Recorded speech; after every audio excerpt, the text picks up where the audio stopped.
Yeah, Joshua and Pulev. Looks like a heavyweight title fight. Everyone gets excited about heavyweight fights, right? You know, Yeah, absolutely. the zone has been putting out commercials on paid advertisement on like TNT and ESPN. Excuse me.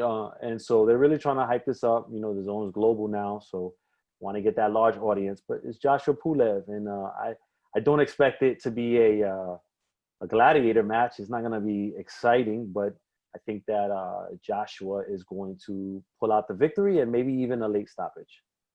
Yeah, so here's the deal, man.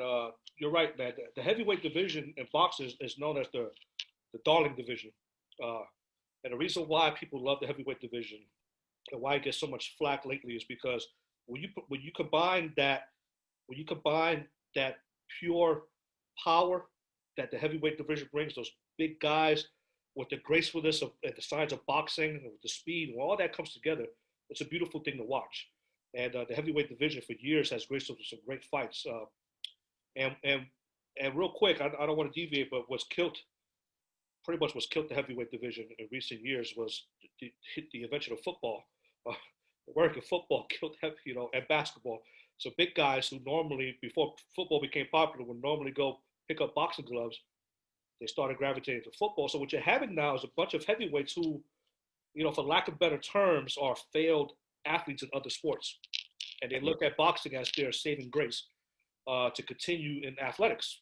Uh, so that's why we're not getting some of the great heavyweight matches that we got in yesteryears. But nevertheless, there are some good heavyweights out there. And Joshua, for me, it's a good one. Uh, but for me, he lacks something. And Andy Ruiz took something out of his air.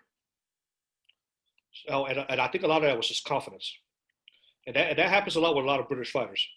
They dominate so well, then they lose, and they just totally lose their confidence.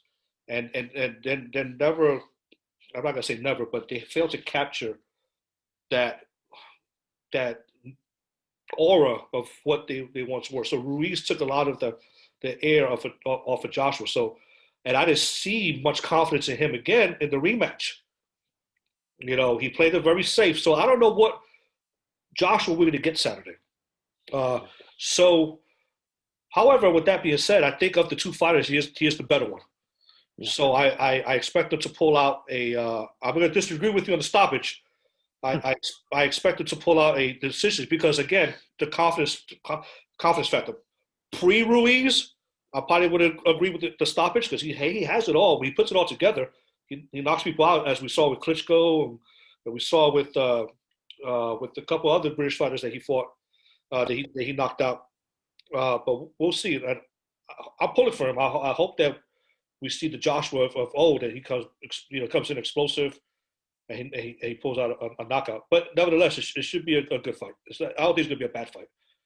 And then Yeah, I think that the only reason why I would say late stoppage is because he knows that a big performance on Saturday means the calling of the mega fight between him and Fury.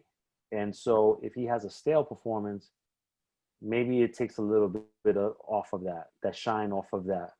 you're absolutely right, man. So there's something that motivates anybody. I don't care if you're a boxer, a lawyer, or a stripper. Is money. So That's right. so I'll give you the edge on that one. So we'll see. We'll definitely.